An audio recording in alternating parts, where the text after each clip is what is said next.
So guys, today we discuss on some numerical types MCQ of finite element method. So यहाँ पर जो मैंने जितने भी जो न्यूमेरिकल लिए हैं वो यहाँ पर सिर्फ ओनली फार्मूला बेस लिया है, बिकॉज आप जानते हो क्योंकि जो फाइनाइट एलिमेंट के अंदर जो फार्मूला जो कैलकुलेशन जो होती है वो बहुत ज़्यादा लेंथी होती है, इसलिए मैंने यहाँ पर जो क्वेश्चंस जो लिए सिर्फ फार्मूला बेस लिए हैं. Okay, so let start with the first question. Find the aspect ratio of rectangle 3 × 6 meter divide into the 3 element. And so before understand this question firstly we defined what is aspect ratio. अगर आपने aspect ratio के बारे में नहीं पढ़ा है तो आप मेरे पीछे जो वीडियो बनाया था उसको आप देख सकते हो. फिर भी मैं दोबारा बता देता हूँ कि aspect ratio can be defined as the ratio of the largest dimension of the element to the smallest dimension. अभी यहाँ पर हमें बोला है कि 3 × 6 मीटर का है, तो यहाँ पर हमारे पास वो रेक्टेंगल है जो कि 6 मीटर ये होगा, उसका 3 मीटर ये होगा हमारा. ओके, सो यहाँ पर हमें क्या करना है कि इसमें आगे क्वेश्चन दिया है कि डिवाइडेड इनटू 3 एलिमेंट. हमें क्या करना है, इसको डिवाइड करना है 3 एलिमेंट के अंदर. तो यहाँ पर अगर मैंने एक एन के एलिमेंट ये ले लिया और एक एलिमेंट ये ले लिया, और जब आप डिवाइड करोगे 3 एलिमेंट को तो हमें क्या करना है, इक्वल पार्ट्स के अंदर डिवाइड करना है. मतलब कि अगर ये 6 मीटर है तो 3 पार्ट में डिवाइड करेंगे तो एक जो पार्ट होगा वो कितने मीटर का होगा, 2 मीटर का हो जाएगा. ओके, फिर नेक्स्ट पार्ट 2 मीटर का, फिर नेक्स्ट पार्ट 2 मीटर का, मतलब 1 एलिमेंट ये 2 एलिमेंट ये 3 एलिमेंट. ओके, सो हमें क्या करना है कि यहाँ पर एक्सपेक्ट रेशियो निकालना है. तो जब भी हम एक्सपेक्ट रेशियो निकालेंगे तो वहाँ पर हमने क्या बोला कि जो लार्जेस्ट डायमेंशन, तो लार्जेस्ट डायमेंशन जो होगी वो अब ये होगी 3 मीटर. क्यों? क्योंकि यहाँ पर जो स्मॉलेस्ट डायमेंशन जो हमारे पास होगी वो 2 मीटर. अब 6 नहीं रही क्योंकि हमने क्या कर दिया, उसको डिवाइड कर दिया है 3 एलिमेंट के अंदर. ओके, इसलिए यहाँ पर जो हमारे पास जो लार्जेस्ट डायमेंशन वो 3 मीटर होगी और स्मॉलेस्ट डायमेंशन क्या होगी, 2 मीटर होगी. तो इसका मतलब यहाँ पर जो रेशियो आया वो 1.5 का हुआ. इसका मतलब option B is right answer. I hope आपको ये क्वेश्चन समझ में आ गया होगा. ओके, नेक्स्ट क्वेश्चन में चलते हैं. Find the stiffness of the bar element having area 2400 mm². Modulus of elasticity is 7 kN/mm² and length is 300 mm.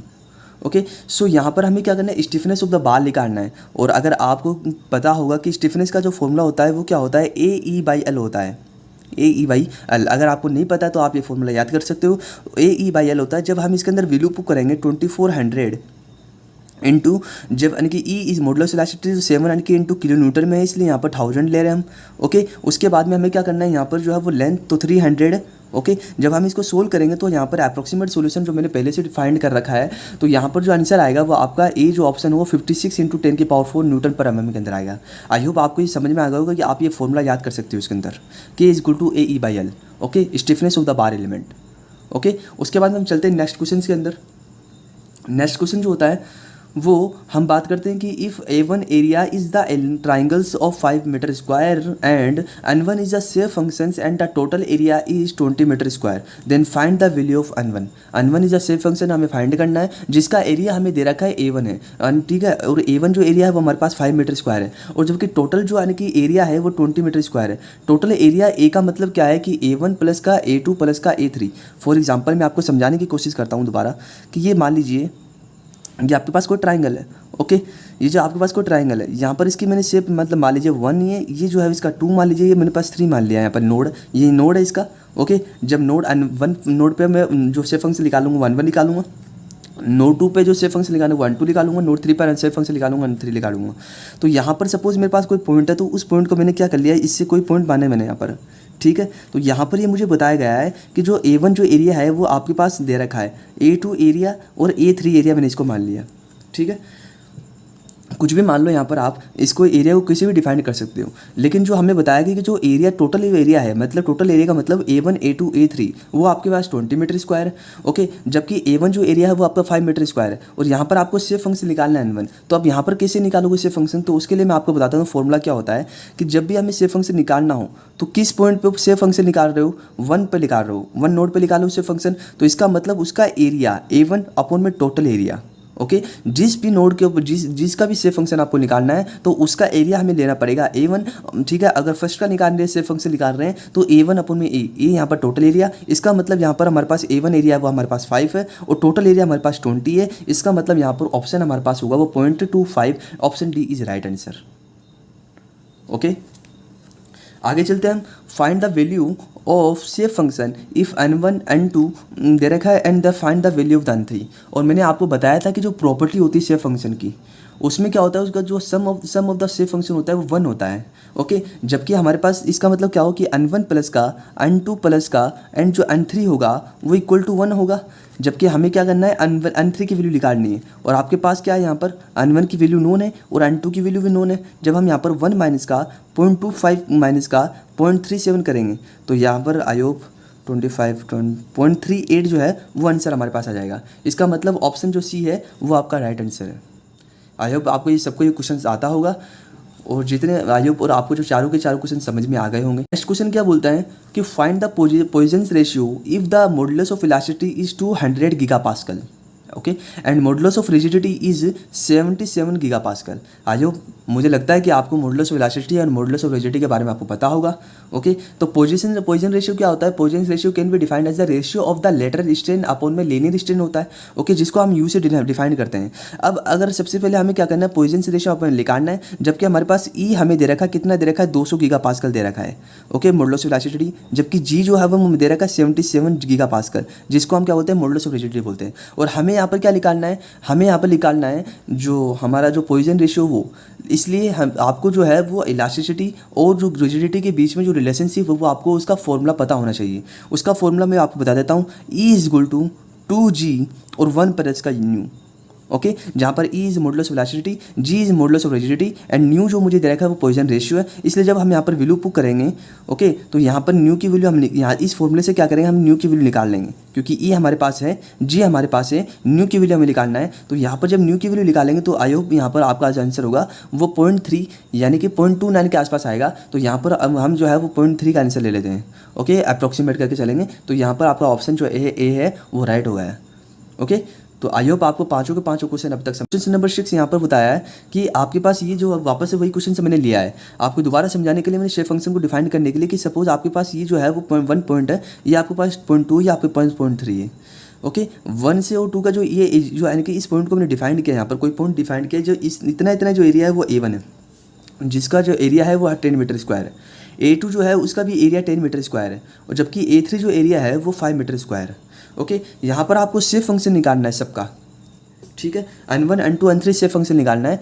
इसलिए आपको सबसे पहले ये समझना है कि शेप फंक्शन का जो सम होता है वो 1 होता है। ओके, इसका मतलब जब इसमें से अगर आपको लगता है 1 इजीली आ रहा हो तो आप ये तो इसमें से ऑप्शन से डायरेक्टली दे जा सकते हो, या फिर हम क्या करते हैं, निकालने की कोशिश करते हैं कि जब हम n1 निकालेंगे शेप फंक्शन n1 पर, तो मैंने आपको पिछले क्वेश्चन में समझाया था कि सबसे पहले आपको एरिया जो होगा 1 का लेना पड़ेगा और टोटल एरिया लेना पड़ेगा। टोटल एरिया आपके पास कितना हुआ, 10 10 एंड 5 मतलब 25 मीटर स्क्वायर। ओके, तो इसका मतलब A1 अपॉन में A1 10 है अपॉन में 25, तो यहाँ पर कितना आ जाएगा, 0.4 आ जाएगा। ओके, उसके बाद में आपको n2 निकालना है। n2 भी सेम जो है उसकी वैल्यू भी क्या है, यानी कि 10 ही है। मतलब कि यहाँ पर A2 अपॉन में A लेना पड़ेगा। जब आप फंक्शन शेप फंक्शन n2 का निकालना चाह रहे हो तो A2 अपॉन में A करना पड़ेगा। मतलब यहाँ पर 10 अपॉन में 25, वही दोबारा बात हो गई कि मतलब यहाँ पर 0.4 आएगा।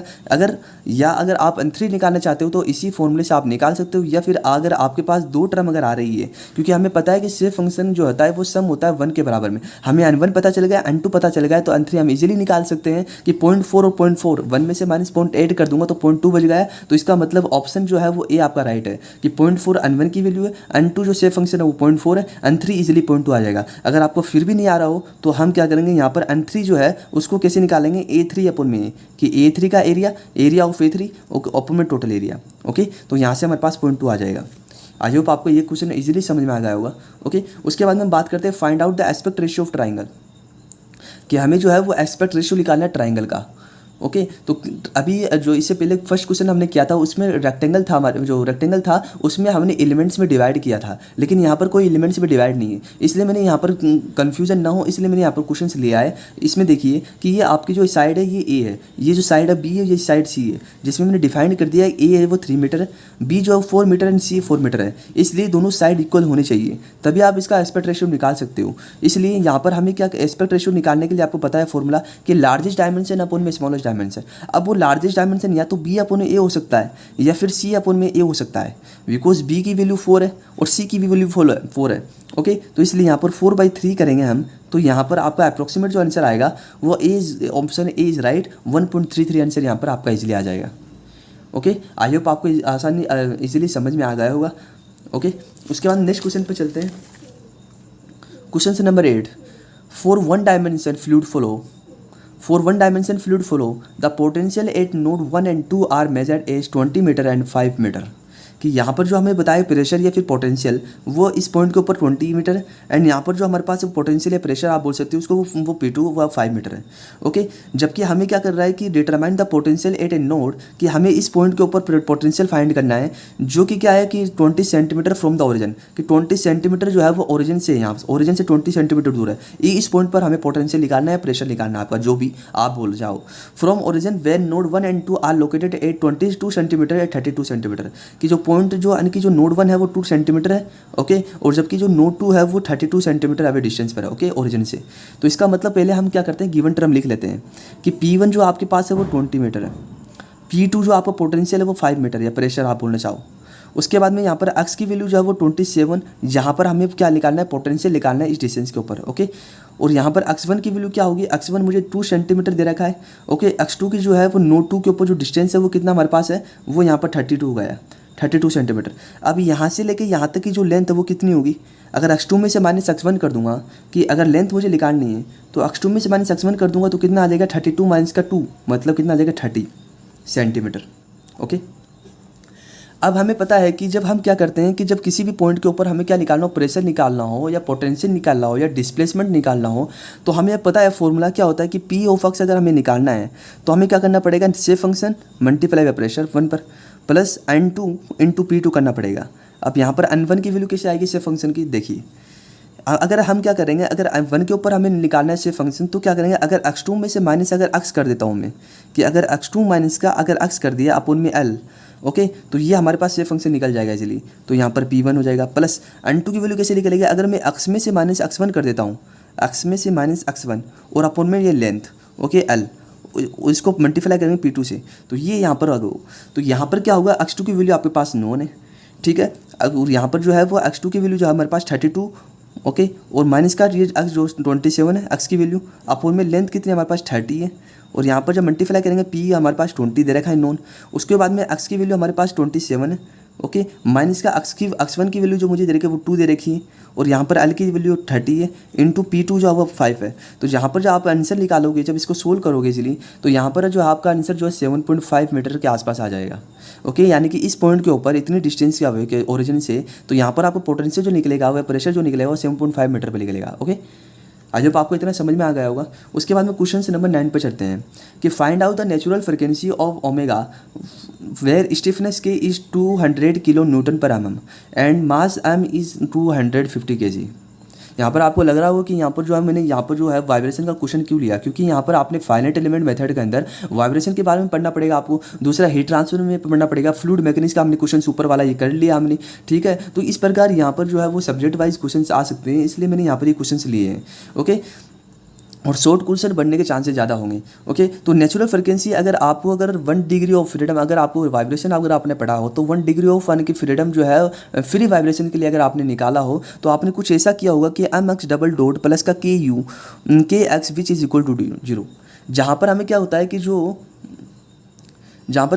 जो अगर x डबल डॉट जो आपका एक्सेलरेशन है प्लस का k बाई एम, ओके, के यहाँ पर स्टीफनेस हो गया और m मास हो गया x एन की इक्वल टू 0, कि जब ये इक्वेशंस बनती है तो हम अगर मास को डिवीजन कर देंगे तो ये आपके पास k बाई एम टर्म बनती है, जो कि क्या होता है omega square is equal to k by M के बराबर होता है, ओके। इसका मतलब क्या हुआ, ओमेगा की वैल्यू जो क्या होती है, हमेशा फॉर्मूला आप याद रखना कि k बाई एम, तो ये फॉर्मूला याद रखना कि ओमेगा इज इक्वल टू क्या, under root k by M. अब यहाँ पर जब हम फॉर्मूला यहाँ पर वैल्यू पुट करेंगे कि 200, ओके, ये किलो न्यूटन में, इसलिए यहाँ पर को 1000 करना पड़ेगा हमें, अपोन में यहाँ पर 250 करेंगे, तो यहाँ पर जो आंसर निकलेगा आपका वो ओमेगा का जब आप सोल्व करोगे तो यहाँ पर 28.28 रेडियन पर सेकंड में आ जाएगा आपका आंसर, ओके। तो यहाँ पर ऑप्शन जो ए है वो आपका राइट आंसर है यहाँ पर। आई होप आपको समझ में आ गया होगा कि नेचुरल फ्रिक्वेंसी का जो फॉर्मूला होता है वो under root k by M, की यहाँ पर स्टीफनेस और m यहाँ पर मास हो गया है। उसके बाद में क्वेश्चन नंबर 10 क्या हो रहा है, find out the convective heat flux where convective heat transfer coefficient है वो 50 volt per meter square into degree Celsius and temperature difference between the solid surface and liquid is 10 degree Celsius. Heat flux को समझने से पहले मैं बात करता हूँ आपको, जो अगर आपने अगर न्यूटन्स लॉ ऑफ कूलिंग अगर कन्वेक्शन के बारे में अगर नहीं पढ़ा है तो आप मेरा पिछला जो वीडियो है वो उसको देख सकते हो, कि उसमें मैंने फोरियर लॉ ऑफ कंडक्शन है या फिर Newton's law of cooling of convection या स्टेफन बोल्ट्जमान कांस्टेंट की बात की थी, तो उससे भी फॉर्मूला जो है बनता है। तो यहाँ पर न्यूटन्स लॉ ऑफ कूलिंग की बात हो रही है। ओके, तो न्यूटन्स लॉ ऑफ कूलिंग में अगर आपको पता है क्यों जो होता है कि मतलब कि जो न्यूटन्स लॉ ऑफ कूलिंग का फॉर्मूला आपको पता होगा, तो यहाँ पर जो है वो हीट फ्लक्स क्या होता है, हीट फ्लक्स का मतलब ये होता है कि जो heat transfer per unit area, कि कितनी हीट ट्रांसफर हुई पर यूनिट एरिया के ऊपर, कि कितनी जो हीट आपकी वो ट्रांसफर हुई पर यूनिट एरिया, तो उसको हम क्या बोलते हैं, हीट फ्लक्स बोलते हैं। आगे चलिए कि न्यूटन्स लॉ ऑफ कूलिंग क्या बोलता है कि Q is equal to H A into T S minus का T infinity. Q is equal to rate जो आपका जो है वो यानी कि रेट ऑफ हीट ट्रांसफर, और जो H है वो आपका कन्वेक्टिव हीट ट्रांसफर कोफिशिएंट जो आपको नोन है, A एरिया है, TS जो है वो आपका सॉलिड टेम्परेचर है, ठीक है, और यहाँ पर T इन्फिनिटी वो आपका फ्लूइड का टेम्परेचर होगा। तो हमने क्या बोला कि हमें निकालना है हीट फ्लक्स, और हीट फ्लक्स क्या होता है कि हीट फ्लक्स का ये होता है कि भाई जो heat transfer per unit area होता है उसको क्या बोलते हैं, हीट फ्लक्स, जिसको हम Q से रिप्रेजेंट कर रहे हैं। ओके, जो heat transfer per unit area होगा उसको हम क्या बोलते हैं, हीट फ्लक्स बोलते हैं। तो यहाँ पर क्या टर्म बची, टी एच और टी एस माइनस का टी इन्फिनिटी, जहाँ पर हमारे पास एच की जो वैल्यू वो 50 है इंटू टी एस माइनस का टी इन्फिनिटी हमें पहले से दे रखा है कि टेम्परेचर डिफरेंस है सॉलिड के बीच में और फ्लूइड के बीच में, वो आपको कितना है, 10 है। ओके, तो इसका मतलब कितना हुआ यहाँ पर 500 जो वोट पर मीटर स्क्वायर में आपका आंसर आ रहा है वो क्या हो जाएगा, आपका हीट फ्लक्स यहाँ पर हो जाएगा।